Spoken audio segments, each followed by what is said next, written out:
समस्तैरनन्तपर्यायै दर्पणतलैव सकला प्रतिफलति पदार्थमालिका यत्र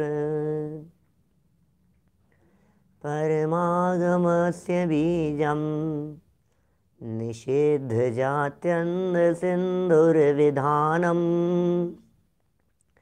सकलनयविलसितानां विरोधमथनं नमाम्यनेकान्तम् विरोधमथनं नमाम्यनेकान्तम्।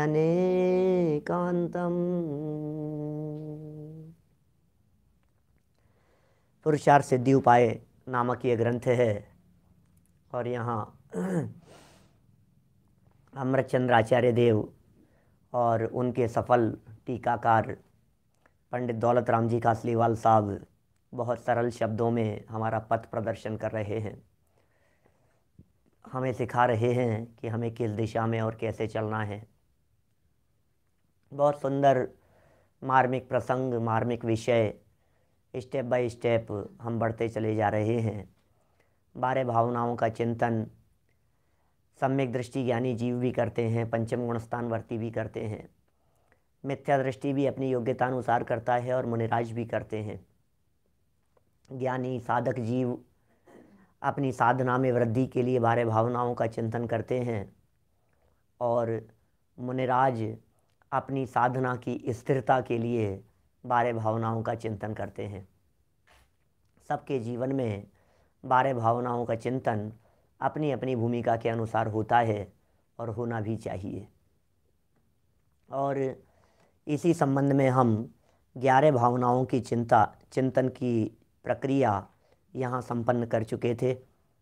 11वीं भावना का नाम, जो कि बोधि दुर्लभ है, कल तक माने परसों और कल 2 दिनों में हमने उन बोधि दुर्लभ के संदर्भ में कुछ बिंदुओं को आपके बीच में देखा है।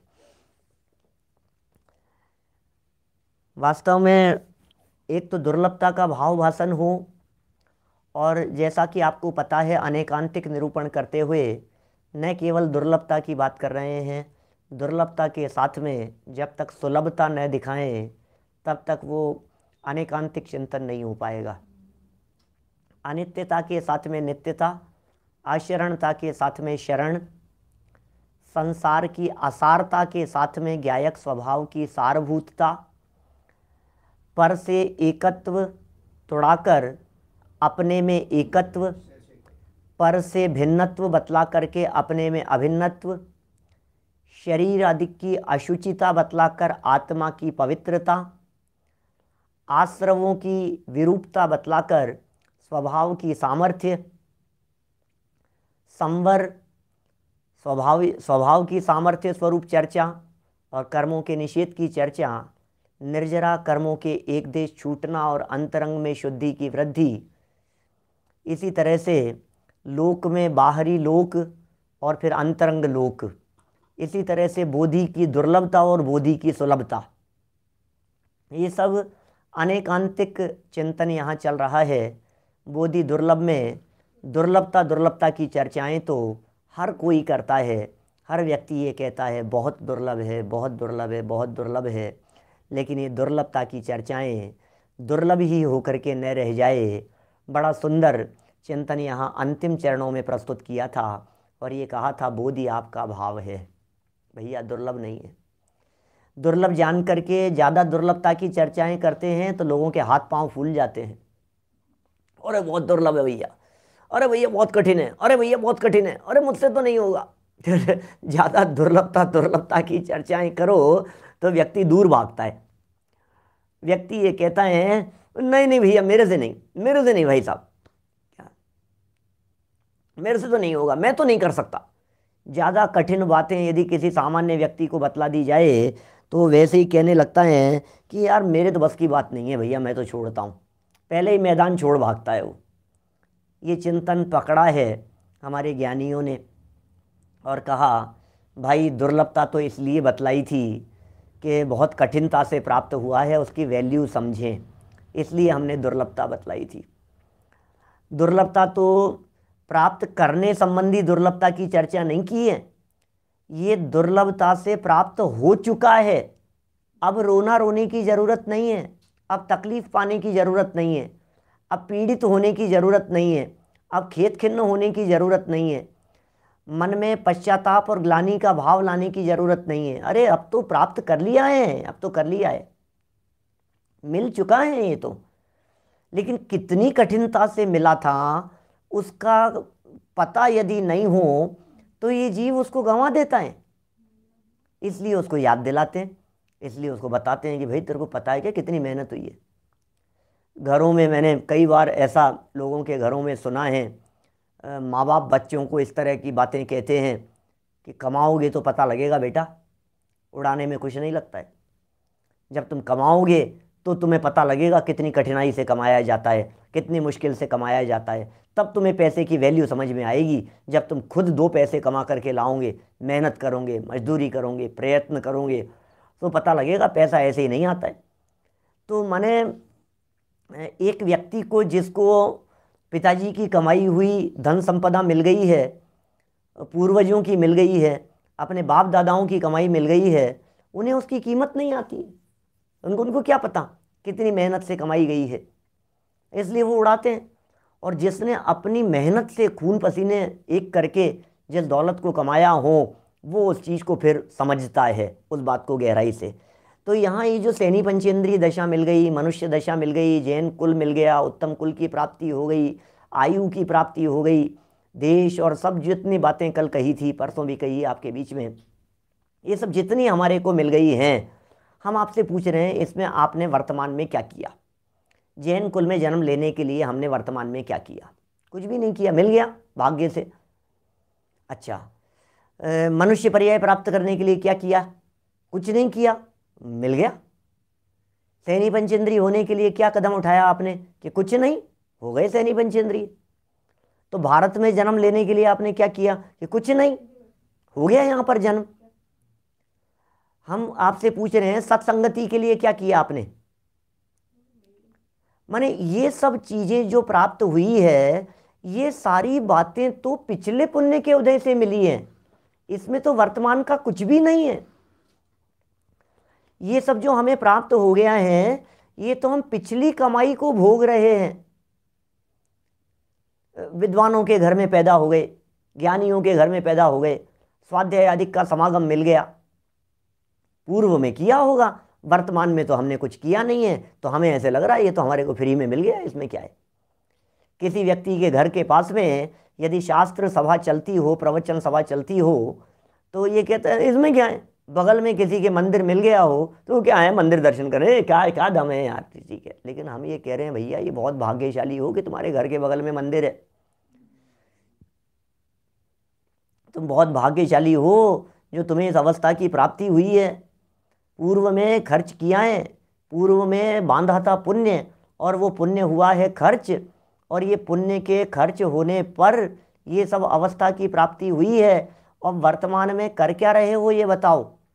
ये दुर्लभता तो थी, दुर्लभता तो थी, लेकिन अब दुर्लभ तो नहीं है ना। जब प्राप्त हो गया तो क्या दुर्लभता का रोना रोएं।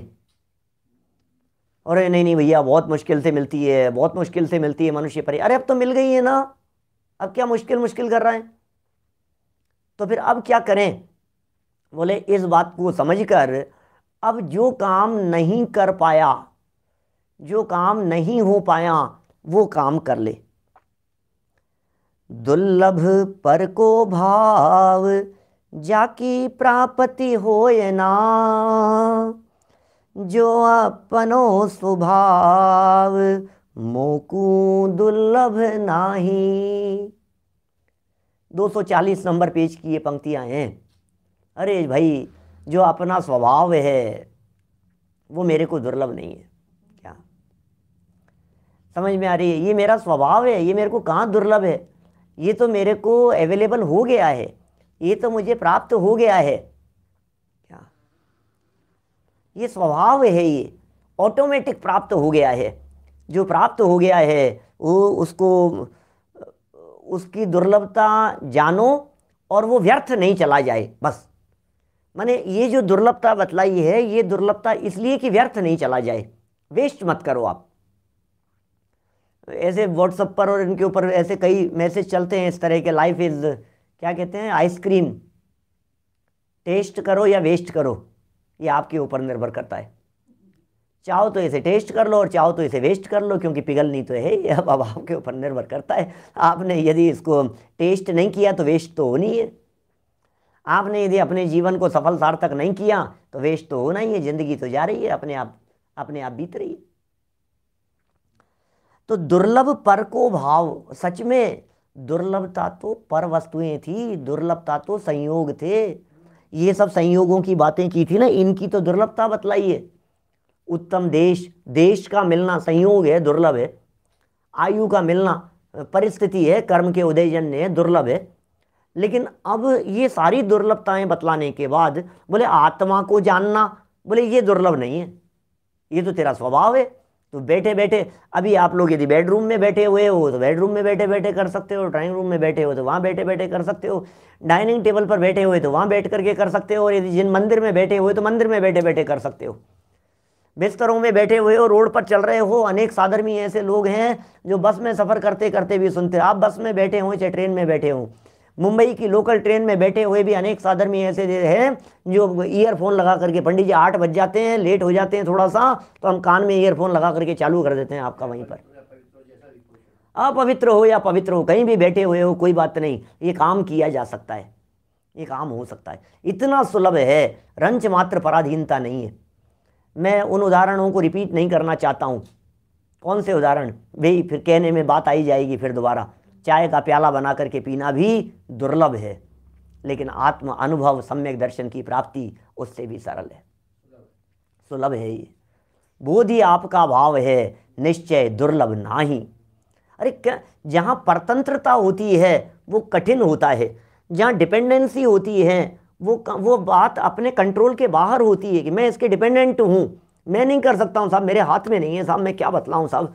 पंडित जी मैंने आपको कह तो दिया था कि मैं 3 दिन के अंदर कर दूंगा, लेकिन मैं क्या करूँ, वो कारीगर नहीं आया, अब क्या करें बोलो। आपने हमसे ये बात कही कि साहब 3 दिन में ये काम कर लेंगे, पंडित जी 10 दिन के अंदर ये काम हो जाएगा। आप लोगों को वादा कर देते हो, कमिटमेंट हो जाते हैं आपके आगे, किस भरोसे हो जाते हैं, वहाँ से पेमेंट आएगा, इधर से पेमेंट दे देंगे। उसने 3 दिन कही है, हमने इनको कह दिया 5 दिन के अंदर दे दूंगा भैया, चुका दूंगा। अब उधर से नहीं आया तो मैं कहाँ से दूँ, मैं क्या करूँ। प्रॉब्लम समझ में आ रही है ना। ये आप रोजाना फेस करते हैं इस तरह की चीज। आपने हमसे कह दिया पंडित जी आप घर पे आएंगे, आपको डोसे बना करके खिलाएंगे। बोले क्या हुआ, अरे पंडित जी वो तो दाल ही नहीं मिली, ऐसा नहीं हुआ, वैसा नहीं हुआ है, ये नहीं आया, कच्चे केले नहीं मिले, उसका ये नहीं मिला, क्या करो बोलो। धनिया नहीं आया, नारियल नहीं आया, उसकी चटनी नहीं बनी, इसका ये नहीं हुआ, उसका वो नहीं हुआ, गैस ख़त्म हो गई, सिलेंडर ख़त्म हो गया, अब ये हो गया और वो परेशानी हो गई। अब परतंत्रता है ना, करो क्या, मैं ये कहना चाह रहा हूँ आपको। आपका कमिटमेंट फेल हो जाता है कि जहाँ आपकी चलती नहीं है, लेकिन जहाँ स्वभाव से कमिटमेंट किया जाए अपने गायक भगवान आत्मा को लेकर के, जहाँ कमिटमेंट ऐसा हो, भाई साहब इंद्रभूति सुबह संकल्प लेकर के बैठे और शाम को केवल ज्ञान लेकर के उठे, क्योंकि पराधीनता नहीं थी उसमें, परतंत्रता का काम नहीं था। मुझे अपने स्वभाव का अवलंबन लेना है, मुझे शरीर की पराधीनता भी नहीं चाहिए। आंखें काम करे चाहे नहीं करे, कान काम करे या नहीं करें, हमें कोई फर्क नहीं पड़ता है। शरीर साथ दे या नहीं दे, मन तो साथ है, उपयोग तो अपने साथ है। इतनी स्वाधीनता ये यहाँ बतला रहे हैं इस सुलभता के संदर्भ में। इसलिए उन चीज़ों के पीछे मत भागो जिन चीज़ों को अनंत बार प्राप्त करके छोड़ा है। गाड़ी बंगला मोटर नौकर चाकर सब खूब मिले, अनंत अनंत बार मिले। ऐसे महलों में बना बना करके जड़वाता है, एक एक टाइल इतने शौक से रह नहीं पाता है। बोलो क्या करोगे। एक एक चीज़, एक एक दरवाजे के हैंडल, उनके खिड़कियों के कांच, एक एक टाइल, एक एक चीज़, एक एक नल अपनी पसंद का, महंगे से महंगा, एक स्टाइल वाले सब पसंद कर करके लाया। फिर कितने दिन रह पाया उसमें ये तो बता। जीवन ही पूरा हो गया भैया, क्या करें। इतने शौक से 3 साल मकान बना करके, कोई मेरे को गुनाह की घटना सुना रहे थे, कब की बात है, बहुत पुरानी बात है, 5-10 साल पुरानी घटनाएं गई। 2 साल लगा करके उन्होंने मकान बनाया और छत से गिर गए। उसका मकान का नांगल था, कार्यक्रम था, सब लोगों के उसके निमंत्रण पत्र दे दिए, दुनिया भर के लोगों को बुलाने के लिए सूचनाएं दे दी, कार्ड बंट गए, सब कुछ हो गया। और छत पर वो तराई कर रहे थे, पाइप से पानी डाल रहे थे, और डालते डालते पीछे दिख नहीं पाया और 4थी मंजिल से नीचे गिर गए। वो बिल्डिंग धरी की धरी रह गई। 2 साल बर्बाद कर दिए उसको बनाने के चक्कर में, ख़त्म हो गई ज़िंदगी। एक घटना नहीं है, ऐसी हजारों घटनाएं मिलेगी आपको, रोजाना न्यूज़पेपर भरे रहते हैं ऐसी घटनाओं से। क्या बतलाएं, बोध ही आपका भाव है, कठिन नहीं है। धन कन कंचन राज सुख सभी सुलभ कर जान, दुर्लभ है संसार में एक यथार्थ ज्ञान। एक तरफ तो वो कहते हैं यथार्थ ज्ञान की प्राप्ति करना दुर्लभ है। क्या विदिशा में भी छत से गिर गए थे ऐसे ही, बोलो आप। सेल्फी लेने के लिए जाता है, ऐसा ऐसा बनता है और मुंह बनाता है, देखता है 3-3 4-4 लोग लहरों के किनारे हैं, समुद्र किनारे सेल्फी ले रहा है, झरनों के किनारे ले रहा है, और एक लहर आती है और बहा करके ले जाती है और सब खत्म हो जाता है। देखते रोज देख रहे हैं ये, भैया दुर्लभता से प्राप्त हुआ है, इसकी कीमत समझो, कहीं ये चला नहीं जाए, है ना। भावार्थ कल हमने शायद नहीं पढ़ा था क्या, देख लो 240 पेज पर भावार्थ देख लीजिए। भाव में प्राप्ति नहीं हो रही है वो इसलिए दुर्लभ है, काम हुआ नहीं है इसलिए दुर्लभ है, मैं कर नहीं पाया हूं इसलिए दुर्लभ है। कठिन क्या है, मैं आपसे पूछता हूं, कठिन क्या है। मैं 20 एग्जाम्पल ऐसे दे सकता हूं जिन्हें देख करके आपको स्पष्ट ख्याल में आएगा कि यार कठिन क्या था। बोलना कठिन है कि सरल है, पूछो जरा 1 साल के बच्चे से, बोलना कठिन है कि सरल है। चलना कठिन है कि सरल है, पूछो जरा 8-9 महीने के बच्चे से, चलना कठिन है कि सरल है। हिंदी पढ़ना कठिन है कि सरल है, रोटी बनाना आसान है कि कठिन है। कंप्यूटर चलाना, ये टच स्क्रीन वाले फ़ोन चलाना कठिन है कि सरल है, पूछो जरा 80 साल के बाबा जी से, दादाजी से, कठिन है कि सरल है। वो कहते हैं यार भैया मैं दबाता क्या हूँ, दबता क्या है, क्या क्या क्या कौन से बटन से क्या होता है, कुछ समझ में नहीं आता है, ये तुम क्या करते हो। ये गाड़ी चलाना सरल है कि कठिन है। हर जगह पर आपको ये लगेगा practice makes a man perfect, बस प्रैक्टिस प्रैक्टिस प्रैक्टिस। ये जिनवाणी की चर्चाएं कठिन है कि सरल है, बोलो। आपको इंग्लिश पढ़ना कठिन लगता है और बाहर के लोगों को हिंदी पढ़ना कठिन लगता है, क्या कहें, किसे कठिन कहें और किसे सरल कहें। भाव में प्राप्ति कठिन है, बस इसलिए आज तक प्राप्त नहीं हुआ इसलिए कठिन का है, आज तक प्राप्त नहीं हुआ इसलिए दुर्लभ का है, मैं प्राप्त नहीं कर पाया इसलिए दुर्लभ का है। दुर्लभ नहीं है, हुआ नहीं है इसलिए दुर्लभ कह रहे हैं। प्राप्त नहीं हुआ है, आत्मा को प्राप्त नहीं कर पाया हूं इसलिए दुर्लभ है। बन नहीं पा रहे हैं, मुनि बन नहीं पा रहे हैं, त्याग कर नहीं पा रहे हैं, संयम ले नहीं पा रहे हैं, इसलिए कठिन कह दिया गया है। स्वभाव तो सरल है, ये स्वभाव की चर्चा कर रहे हैं। अपना स्वभाव तो अपने में ही है, कहीं से लाना नहीं है, इससे ज़्यादा सरल और बात क्या होगी। बाहर से दूध नहीं लाना है, बाहर से मिठाई नहीं लानी है, बाहर से सब्जी नहीं लानी है। जहाँ आप बैठे हो, यहाँ बैठे हुए यहाँ से उठना नहीं है, आपको एक कदम आपको बढ़ाना नहीं है, भावना बाते रहो, बस भावना बाते रहो, एक कदम मत बढ़ाओ, एक स्टेप नहीं बढ़ाना हमारे को, उठ करके कहीं जाना नहीं है। इतना सरल, इससे ज़्यादा सरल बात और क्या हो सकती है, इससे ज़्यादा सरल है तो अत्यंत सरल दिखाई देती है। स्वभाव है, अपना स्वभाव तो अपने में ही है, कहीं से लाना नहीं है, इसलिए दुर्लभ क्यों मानिए, दुर्लभ क्यों मानिए। 240 नंबर पेज चल रहा है हिंदी पुस्तकों में, नई वाली में। गुजराती पुस्तकों में 170 नंबर पेज है, 170 गुजराती वाली पुस्तकों में। लाना थोड़ी ना कहीं से, करना क्या है उसके लिए, मेहनत बहुत करनी पड़ेगी, मेहनत बहुत करनी पड़ेगी। किस किस चीज़ की मेहनत करनी है, पत्थर थोड़ी ना फोड़ने हैं, किस बात की मेहनत है। सुनो, एक मजदूर पत्थर फोड़ने वाला, वो पत्थर फोड़ने वाला बुजुर्ग ये कहता है, मजदूर ये कहता है, बाबूजी चाहो जितना पत्थर उठाने के लिए, फोड़ने के लिए तैयार हो, मेरे से करवा लो, लेकिन साइन नहीं कर सकता हूँ मैं, साइन नहीं कर सकता, ये बहुत कठिन काम है, ये कागज कलम उठाना बहुत कठिन काम है। और एक बाबू जो कलम चलाते हैं, उनसे कहो कि भैया लिखा पढ़ी कितनी भी करवा लो, मैं ये वजन नहीं उठा सकता हूँ, मैं पत्थर नहीं ढो सकता हूँ। ये क्या चक्कर है, अब किसकी बात करें बोलो। क्या सरल है। मजदूर के लिए कलम चलाना कठिन है और कलम चलाने वाले के लिए वो कठिन है। एक लेखक के लिए भाषण देना कठिन है और भाषण देने वाले के लिए लिखना कठिन है। किसकी बात करें। हर व्यक्ति जो जिस फील्ड में है उसको वो चीज़ आसान नज़र आती है। एडवोकेट साहब धाराएं आपसे पूछें किसी चीज़ के बारे में तो आप फटाफट बतला देते हो और हमसे पूछें तो पता नहीं। आपके लिए धाराएं आसान है, हमारे लिए गाथाएं आसान है। ऐसा है। आपसे गाथाएं पूछें तो आप हाथ जोड़ लेते हो और हमसे यदि धाराएं पूछोगे तो हाथ जोड़ लेंगे। क्या क्या करूं, बोलो क्या सरल और क्या कठिन, इसका क्या क्राइटेरिया है। एक डॉक्टर के लिए चार्टर्ड अकाउंटेंट की पढ़ाई कठिन है और सीए के लिए मेडिकल की पढ़ाई कठिन है। सब ऐसा ही है। क्या माने दुर्लभता और सुलभता क्या क्या यही क्राइटेरिया है कि काम हुआ नहीं है, बस काम हुआ नहीं है इसलिए दुर्लभ है। बोधि की प्राप्ति हुई नहीं है इसलिए दुर्लभ है। इतना समझ लीजिए आप। ये कह रहे हैं भैया दुर्लभ क्यों मानिए दुर्लभ। पुरानी पुस्तकों में 180 पेज है, 180 के 190 देख लेना आप लोग। तो क्या कह रहे हैं, दुर्लभ क्यों मानिए, पर वस्तु की प्राप्ति करना अपने वश नहीं इसलिए दुर्लभ है भैया। अपने वश नहीं, पर वस्तु की प्राप्ति अपने वश नहीं है।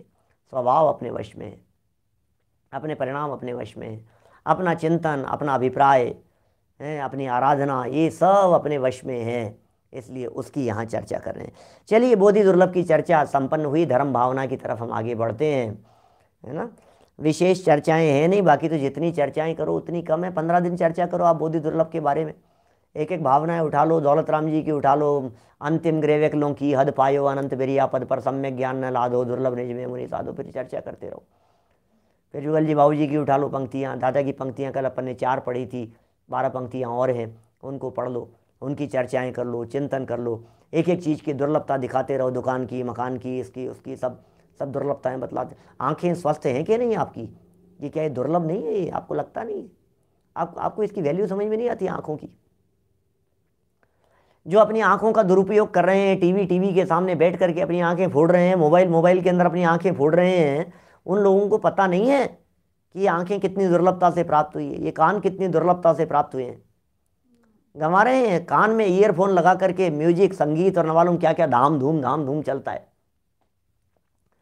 आजकल के गानों के अंदर तो धाम धूम धड़ाका ज़्यादा होता है, जिनमें शब्द समझ में नहीं आते हैं। पुराने ज़माने में तो फिर कम से कम शब्द तो समझ में आते थे, म्यूजिक होता था, संगीत होता था, धुन होती थी। और आजकल तो वो धूम होता है, कुछ नहीं समझ में आता है, कुछ ऐसा सब चलता है। और वो कान में लगाता है और तेज़ आवाज़ करके वो डीजे और वो बड़े बड़े स्पीकर लगा करके उनके ऊपर नाचता है। इसको पता नहीं है ये रसना इंद्री का दुरुपयोग कर रहा है, कर्णेंद्री का दुरुपयोग कर रहा है, चक्षु इंद्री का दुरुपयोग कर रहा है। ये जो प्राप्त हो गई है, ये 2 इंद्रिय जीवों से पूछो, उन 2 इंद्रिय जीवों के पास में आंखें नहीं है। 3 इंद्रिय जीवों से पूछो, उनके पास में आंखें नहीं है, कान नहीं है। असैनी पंचेंद्रिय जीवों से पूछो, उनके पास में मन नहीं है, ये पीड़ित है, दुखी है। इस दुर्लभता को जान करके भैया ये बर्बाद नहीं हो जाए, इसे सार्थक करने के लिए प्रयत्नशील रहना। थोड़ा कहा है, बहुत समझ लेना। धर्म का चिंतन करते हैं अपन तो। इसी पेज पे देखिए नीचे, धर्म भावना 12 नंबर का बिंदु है, पॉइंट डलने से छूट गया है। 12 नंबर का बिंदु, 12वीं भावना है ये, धर्म भावना। ओहो, धर्म भावना। आप लोग क्यों सुन रहे हो, धर्म भावना से सुन रहे हैं पंडित जी। अच्छा, आपको क्या मिल जाएगा, रोजाना आकर के बैठ जाते हो यहाँ रात को 8 बजे, आपको क्या मिल जाएगा। नहीं पंडित जी, धर्म भावना से सुनते हैं, अपने कुछ चाहिए नहीं, अपने को कोई लाग लपेट नहीं है, लौकिक चाह नहीं है पंडित जी हमारे को, दुनियादारी में अपने को कुछ नहीं चाहिए। बस पंडित जी अपन तो बस अच्छा लगता है अपने को, तो धर्म भावना से कर रहे हैं अपन। जैसे वो सुबह वो चलती है ना चर्चा, द्रव्यलिंगी वाली जो चर्चा चल रही है, अपने धर्म भावना से कर रहा है, धर्म भावना से। मोक्ष मार्ग प्रकाशक 243 नंबर का पेज नंबर 243, मोक्ष मार्ग प्रकाशक ग्रंथ। द्रव्यलिंगी मुनि क्या सूक्ष्म भूल रह गई है। लौकिक कामना नहीं है, मोहादिक की इच्छा नहीं है, मान प्रतिष्ठा की चाह नहीं है, स्वर्गादिक चाहता नहीं है, भोगों को चाहता नहीं है, इस लोक और परलोक की कोई वांछा नहीं है, महाव्रतों का दृढ़ता से पालन करता है, उसमें कोई कमी रह नहीं। अब क्या कमी रह गई है, ये हमारी दशा है, ये धर्म भावना। हम भी ऐसा ही कह रहे हैं, धर्म कर रहे हैं। अरे क्या प्रयोजन छिपा बैठा है, सच्ची बात बोलते क्यों नहीं हो, बोलो। सुनो खैर क्या चिंतन किया जाना चाहिए धर्म के संदर्भ में, वो बता रहे हैं। वास्तव में जीव को सुख देने वाली वस्तु एक धर्म ही है। क्या? जीव को सुख देने वाली वस्तु एक धर्म ही है जो सुख देने वाली वस्तु है।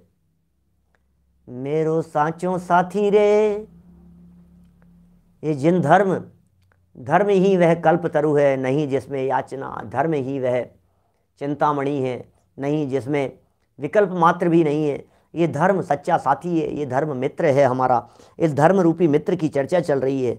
एकमात्र यदि सुख देने वाला है तो वो धर्म है। क्या? ये धर्म है। एकमात्र साथी यदि कोई है तो धर्म है। पता है इस धर्म की परिभाषा क्या लिखी है? क्या? देशयामी समीचीनम धर्मम कर्म निवर्हणम संसार दुख तय सत्वान यो धरत्युत्तमे सुखे। रत्नकरण श्रावकाचार्य दूसरा श्लोक है। रत्नकरण श्रावकाचार्य में ये धर्म की परिभाषा लिखी है। धर्म किसे कहें? धर्म किसका नाम है? यो धरत्युत्तमे सुखे, जो इस जीव को संसार के दुखों से निकालकर उत्तम सुख में ले जा करके धरता हो, उसका नाम धर्म है। धरे, उसका नाम धर्म। धरे कहाँ ले जा करके धरे? उत्तम सुख में ले जा करके धरे। कहाँ से? संसार दुख तह, संसार दुखों से, सत्वान जीवों को, जगत के प्राणियों को, संसार में दुखी जगत के प्राणियों को संसार के दुखों से निकाल करके कहाँ ले जा करके धर देवे? सुख में ले जा करके धर देवे, उसका नाम धरत है। देशयामी, क्या? उपदेश दूंगा मैं। समीचीनम धर्मम, सच्चे धर्म का उपदेश दूंगा। समंत भद्राचार्य देव ने मानो मंगलाचरण के तुरंत बाद में ऐसी प्रतिज्ञा वाक्य लिखा हो कि मैं हे भव्य जीवों आपको सच्चे धर्म का उपदेश दूंगा। देशयामी समीचीनम धर्मम कर्म निवर्हणम, धर्मम धर्म का, क्या? धर्म का उपदेश दूंगा मैं।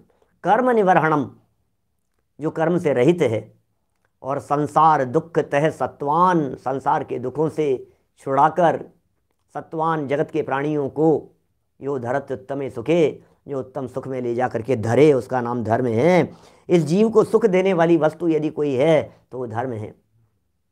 जुगल जी बाबू जी की पंक्ति है, इसकी जयमाला की पंक्तियां देवशास्त्र गुरु पूजन की। चिर रक्षक धर्म हमारा हो रक्षक, रक्षक कौन रक्षा करे? कौन रक्षा करे? नरक में कौन रक्षक है बतलाइए मुझे। जब चारों तरफ से नारकी मिलकर के मारकाट मचा रहे हों, तोड़ फोड़ मचा रहे हों, शरीर के टुकड़े टुकड़े कर रहे हों, खंड खंड कर रहे हों, कौन रक्षक होगा वहाँ? सातवें नरक में, पहले दूसरे तीसरे नरक में कदाचित कोई देवगति के जीव जाकर के सुरक्षा करे, सुरक्षा बाउंड्री बना देवे। तीर्थंकर जीवों के साथ में होता है ना ऐसा। पहले दूसरे और तीसरे नरक में रहने वाले तीर्थंकर कर्म प्रकृति के सत्व वाले जो जीव होते हैं तीसरे नरक तक, क्योंकि तीसरे नरक तक से निकले हुए नारकी डायरेक्ट वहाँ से निकलकर माँ के गर्भ में आकर, वो गर्भ कल्याणक उत्सव मनता है उनका। माँ के गर्भ में नरक से आए गर्भ में, और गर्भ कल्याणक, जन्म होते ही जन्म कल्याणक, फिर दीक्षा केवल ज्ञान और मोक्ष कल्याणक बनता है तीर्थंकर बनने वाले जीवों का। पहले दूसरे तीसरे नरक तक से आ सकते हैं, कोई भी नारकी जीव डायरेक्ट तीर्थंकर बन सकते हैं। उनके अंत के 6 महीने में वे तीर्थंकर कर्म के सत्व वाले जीव जो वहाँ से निकल करके तीर्थंकर बनने वाले हैं, उनके अंत के 6 महीने में, अभी नहीं, महाराजा श्रेणिक जैसे पहले नरक में हैं, वहाँ से निकल करके प्रथम तीर्थंकर बनेंगे महापद्म स्वामी के नाम से।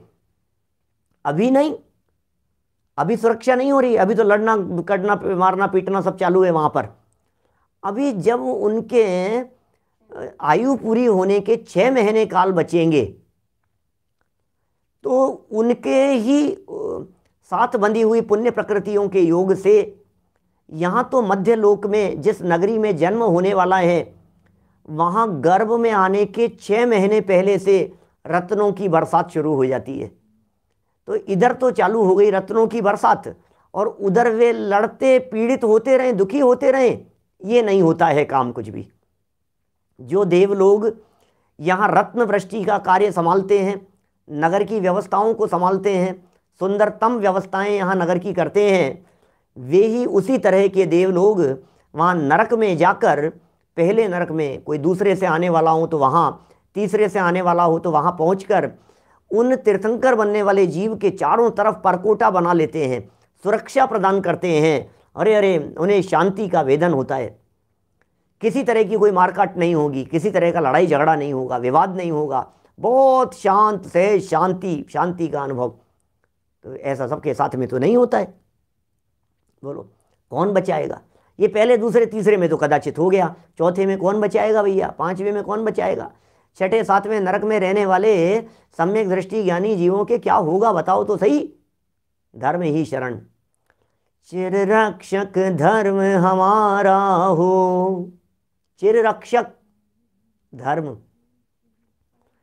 चिर रक्षक धर्म हमारा हो धर्म हमारा चिर साथी,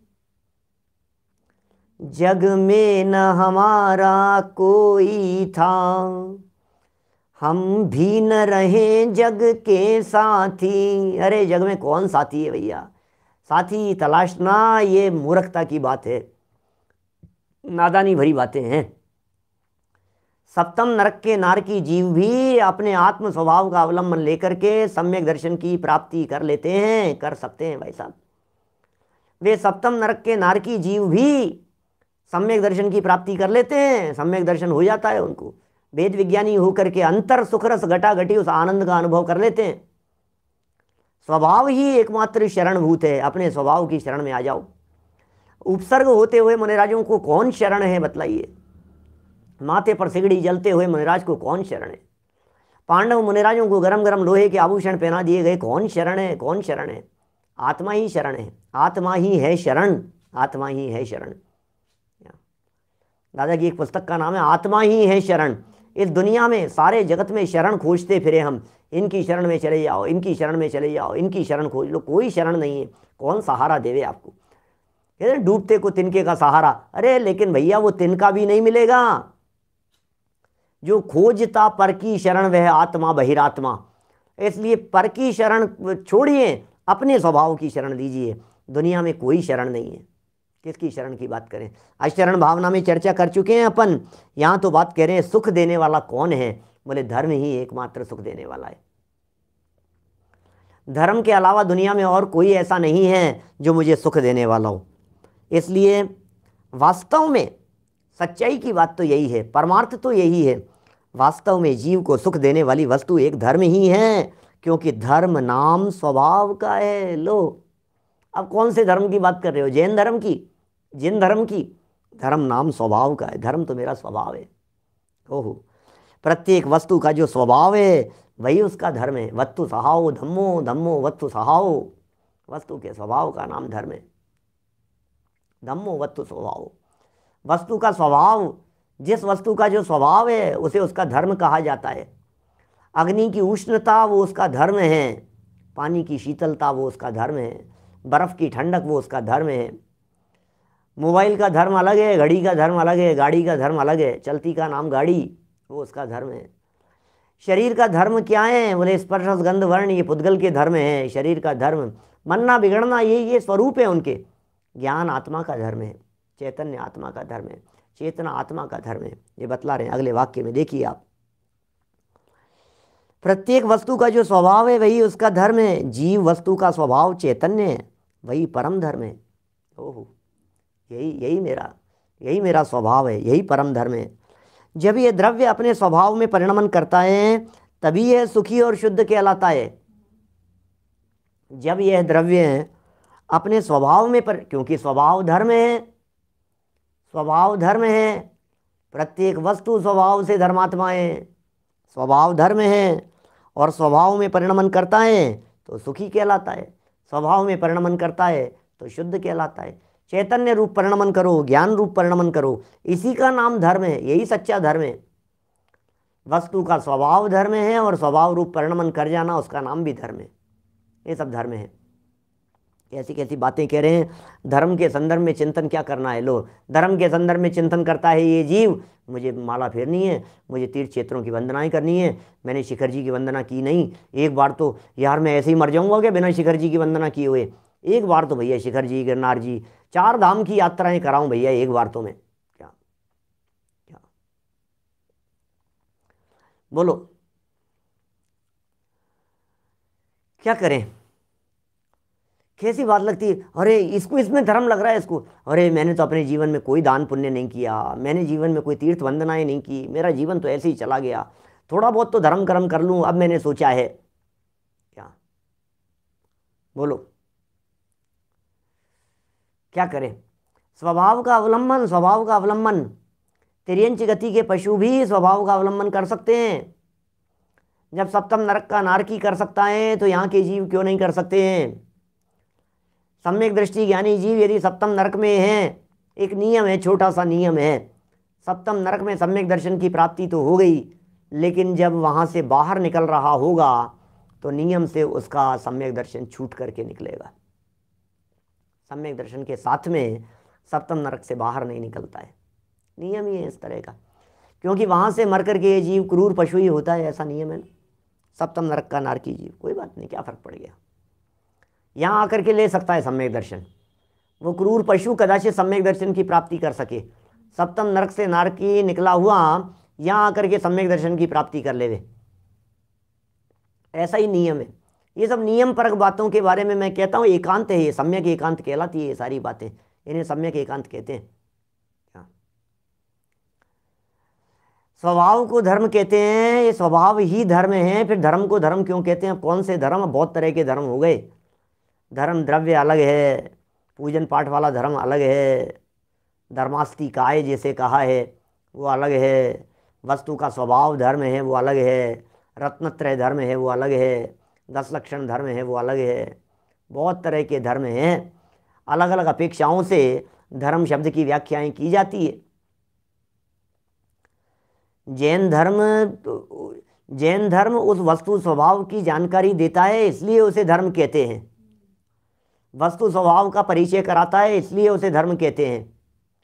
वस्तु स्वभाव का उपदेश देने वाली वाणी को भी धर्म कहते हैं, उसे भी धर्म उपदेश कहते हैं ना। धर्म उपदेश हो रहा है भैया, धर्म उपदेश हो रहा है। धर्म उपदेश, आपने इसको धर्म उपदेश क्यों कहा पंडित जी? एक बात बतलाइए, इसको आपने धर्म उपदेश क्यों कहा? धर्म उपदेश क्यों कहा हमने इसको? इसलिए कह दिया है क्योंकि इस वाणी के माध्यम से वस्तु स्वरूप की चर्चा चल रही है, इसलिए ये उपदेश धर्म उपदेश कहलाता है, इसलिए इसको धर्म उपदेश कह देते हैं। और क्या होता है? धर्म उपदेश क्या चीज़ है? ऐसे ही ये जिन धर्म, क्योंकि ये जिन धर्म वस्तु धर्म को बतलाता है, ये जिन धर्म वस्तु के परिणमन की स्वाधीनता को बतलाता है, इसलिए इसको धर्म कहते हैं। धर्म करत संसार सुख, अब वहाँ करने की बात कह दी है। ये धर्म स्वभाव है और दूसरा धर्म करने वाला है। धर्म करत संसार सुख और धर्म करत निर्वाण, धर्म पंथ साधे बिना नर तिर्यंच समान। लो, धर्म करत संसार सुख और धर्म करत निर्वाण। धर्म करने से संसार के सुख भी मिलेंगे और धर्म करने से निर्वाण भी मिलेगा। ये दो दो काम कैसे होंगे? संसार भी और निर्वाण भी, दोनों जगह धर्म का अलग अलग अर्थ है। एक जगह पर धर्म करने का अर्थ का है व्यवहार धर्म, और दूसरी जगह पर धर्म का अर्थ है निश्चय धर्म। दो तरह के धर्म हैं। व्यवहार धर्म से संसार सुख मिलते हैं और निश्चय धर्म से निर्वाण की प्राप्ति होती है, दोनों अलग अलग है। आत्म धर्म वो निश्चय धर्म है, उससे मोक्ष की प्राप्ति होती है। धर्म करत निर्वाण वो आत्म धर्म की बात है, वो वस्तु धर्म की बात है, वो रत्नत्रय धर्म की बात है। धर्म करत निर्वाण और धर्म करत संसार सुख, बहुत पुराना छंद है ना, तो बहुत पुराना दोहा है, बहुत प्राचीन तीर्थ क्षेत्रों पर लिखे रहते हैं इस तरह के दोहे। धर्म करने से संसार सुख मिलेगा, धर्म करने से संसार सुख मिलेगा। ये क्या है? बोले ये पुण्य वाले धर्म की बात है। पुण्य करो, पुण्य तीर्थ कर लो, पुण्य कमा लो, प्रभु के गुण गा लो। चलो समेत शिखर चलो, चलो पर्वतों पर चलो, चलो तीर्थ क्षेत्रों की वंदना के लिए चलो, चलो वहाँ चलो, चलो वहाँ चलो, चलो गिरनार जी चलो, चलो पावापुर चलते हैं, पावापुर चलेंगे, चलो पालीताना चलेंगे, शत्रुंजय पर चलेंगे, शत्रुंजय पर पांडव। देखो कहाँ चलोगे आप, कहाँ जाओगे बतलाओ मुझे। ये सब व्यवहार धर्म है, उन्हें भी धर्म कहा जाता है। तो धर्म से भ्रम होने की जरूरत नहीं है, कर्म को धर्म मानने की जरूरत नहीं है। आज तक अनादिकाल से कर्म में धर्म का भ्रम हो रहा है। कर्म धर्म भ्रम 3 शब्द हैं। था कर्म, मान लिया धर्म, यही तो है भ्रम, इसी का नाम तो भ्रम है। बोलो। अब यहाँ चर्चा कर रहे हैं कुछ और अपने, उसमें क्या बोलते हैं, क्या कौन सा प्रवचन था अभी, कौन सा गया, क्या गया अभी, मकर संक्रांति। उस दिन भी की ना थोड़ी बहुत चर्चा, धर्म वर्म के संदर्भ में थोड़ी बहुत चर्चाएं की अपन ने, तो की थी ना उसकी चर्चा। मकर संक्रांति के दिन जो चर्चाएं की है, उसमें भी अंत में बीच में थोड़ा बहुत प्रकरण 10-1 मिनट का इस धर्म के संदर्भ में आया था। एक अहिंसा धर्म मिलता है, एक 10 लक्षण धर्म मिलता है, सब अलग अलग तरह के धर्म हैं। अभी यहाँ सब बातें कह रहे हैं। एक बात कह दी है, धर्म भावना का मतलब वस्तु स्वभाव का चिंतन करो, इसका नाम है धर्म भावना। बस, वस्तु स्वभाव के चिंतन का नाम है धर्म भावना। ये वाणी है हमारे को। 241 नंबर पेज पर आ जाओ। आत्मा का जो यह ज्ञान गुण है वही उसका धर्म है। लो, आत्मा का जो ज्ञान गुण है, मेरा जो ज्ञान गुण है वही मेरा धर्म है, वही उसका धर्म है। जब तक ये आत्मा अपने ज्ञान धर्म अथवा सम्यक दर्शन, सम्यक ज्ञान, सम्यक चारित्र रूप रत्नत्रय धर्म का पूर्ण विकास नहीं करता, तब तक ये संसार बंधन से नहीं छूट सकता। संसार बंधन से यदि आप छूटना चाहते हैं, रत्नत्रय धर्म का सेवन करो, ज्ञान धर्म को अपनाओ, ज्ञान धर्म को जानो। ये अपनी असली धर्म की चर्चा चल रही है यहाँ। क्या धर्म बतला रहे हैं भाई साहब, न हमने धर्म को जाना, न हमने कर्म को जाना, न हमने वस्तु स्वरूप को जाना, कुछ भी तो नहीं जान रहे हैं हम। धर्म क्या है? चिंतामणि नहीं, कल्प वृक्ष नहीं, मांग भिखारी बना करके छोड़ देते हैं। चिंतामणि वृक्ष, चिंतामणि रत्न मांगना पड़ेगा। कल्प वृक्ष क्या करना पड़ेगा? जाकर के मांगो, हे कल्प वृक्ष मुझे ये दे दे। क्या दे दे? दे दे रोने वालों के लिए नहीं है ये जैन धर्म, एक स्वयं चिंतामणि है। चैतन्य चिंतामणि की चर्चा चल रही है यहाँ। मुझे ये मिल जाए, काश मेरे साथ में ऐसा हो जाए। चिंतामणि रत्न के सामने खड़ा होकर के हाथ में लेकर के विकल्प करता है कि ये काम ऐसा हो जाना चाहिए। अरे ये धर्म विकल्प करने की जरूरत नहीं है, मांगने की जरूरत नहीं है, भिखारी बनने की जरूरत नहीं है। बोलो, ये जो धर्म है ये कुछ अपूर्व धर्म है। धर्म ही वह चिंतामणि है, नहीं जिसमें याचना। धर्म ही वह कल्पतरु है, नहीं जिसमें चाहना, कामना, भावना। ऐसे ऐसे सुंदर शब्दों के प्रयोग किए हैं दादा ने। पढ़ करके सुनाऊं क्या आपको 12 भावना की पंक्तियां उनकी? फिर खत्म हो जाएगा। आज नहीं पढ़ेंगे तो कब पढ़ेंगे अपन फिर? लगता है खूब गुनगुनाते रहने जैसी है ये पंक्तियां। बोलो, कामधेनु कल्पतरु। सुनना सुनना भैया, वाव विभोर हो जाओ, आंखें बंद करके बस सुनते रहो। शब्दों की तरफ ध्यान दो, क्या शैली का प्रयोग किया है। कामधेनु कल्पतरु संकट हरण बस नाम के, रतन चिंतामणि भी है चाह बिन किस काम के। इच्छा ही नहीं है, मैं कि चिंतामणि मेरा क्या करेगा? बताओ क्या करेगा? कामधेनु कल्पतरु संकट हरण बस नाम के, रतन चिंतामणि भी है चाह बिन किस काम के। भोग सामग्री मिले अनिवार्य है पर याचना। लो, हे व्यर्थ ही इन कल्प तरु चिंतामणि की चाहना। व्यर्थ है, क्या करो? भोग सामग्री मिल जाएगी और क्या होगा? अनिवार्य, लेकिन याचना तो करनी पड़ेगी भाई साहब। बिना जांचे कैसे होगा, बिना मांगे कैसे होगा? फिर अभी आगे की लाइन है, धर्म ही वह कल्प तरु। वापस सुनाऊंगे एक बार, सुनो सुनो, वापस सुनो, वंस मोर। देखिए, कामधेनु कल्प तरु संकट हरण बस नाम के, रतन चिंतामणि भी है, चाह बिन किस काम के। भोग सामग्री मिले अनिवार्य है, पर याचना है व्यर्थ हीन कल्प तरु, चिंतामणि की चाहना। मुझे चिंतामणि मिल जाए, अरे चिंतामणि रत्न मिल जाए तो कितना मजा आ जाए। क्यों? चिंतामणि रत्न से पूछा, भैया सम्यक दर्शन मिल जाएगा क्या? ये नहीं मिल सकता। हाथ जोड़ लेगा सामने आकर के, क्या करेगा बतलाओ। भैया चिंतामणि रत्न सामने आ जाए, मुझे मोक्ष मिल जाएगा क्या? मैं मांगूंगा तो कहाँ से मिल जाएगा मोक्ष? हाथ जोड़ लेंगे, देव पुनीत होते हैं। अरे भैया वो तो तुम्हारे पास में ही है, वो हम क्या देंगे तुम्हारे को? उस मुक्ति की साधना, मुक्ति की प्राप्ति तो तुम स्वयं कर सकते हो, वो हम तुम्हें कैसे प्रदान करेंगे? हाथ जोड़ लेगा आकर के। ये असली धर्म की चर्चा चल रही है। कामधेनु नहीं, और आगे बढ़ रहा हूं।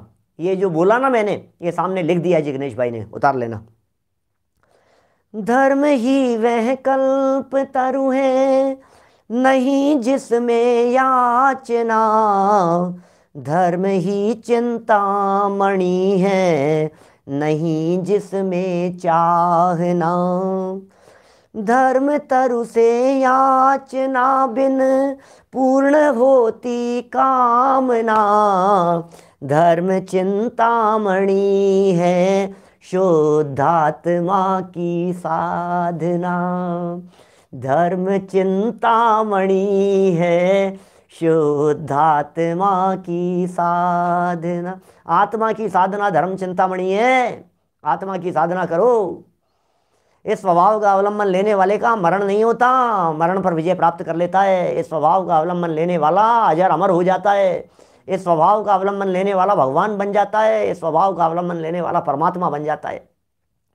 अपने इस ज्ञायक स्वभाव का, इस धर्म का अवलंबन लेने वाला व्यक्ति साधी अनंत काल के लिए अक्षय अपूर्व सुख का अनुभव करता है, आनंद की अनुभूति करता है। लेश मात्र दुख का नामो निशान नहीं रहता है। भाई साहब ये है धर्म। सोचिए जरा, इसका नाम है धर्म। हमें क्या धर्म मिल गया है? हमें क्या धर्म मिल गया है? हमें कैसे धर्म मिल गए हैं भाई साहब? जो धर्म हमें मिल गया है इसकी कीमत कर लो, दुर्लभता को जान लो और इस धर्म को अपने जीवन में उतार लो। सारे बंधनों का अभाव हो सकता है, सब कुछ छूट सकता है। और पढ़ दूं क्या? 4 लाइनें पूरा कर देंगे इसको? कल पढ़ लेंगे, कल पढ़ लेंगे और कर लेंगे चर्चा थोड़ी सी, है ना। कल करते हैं चर्चा। 10 लक्षण धर्मों के बारे में कहा है, नहीं है मोक्ष की प्राप्ति होता ही नहीं है, इसलिए बार बार चिंतन करके इस धर्म भावना को भाना चाहिए। इस तरह से ये धर्म भावना की चर्चा हुई। इन 12 भावनाओं को भाने से क्या लाभ हुआ उसकी चर्चा कल करते हुए फिर चलेंगे परिचयों की तरफ। अभी जिनवाणी। निज निधि निज में बताई, यह अनंत उपकार है। उसके लिए जिनवाणी माँ को वंदना शत बार है, वंदना शत बार है। नौ वर्ण मंत्र।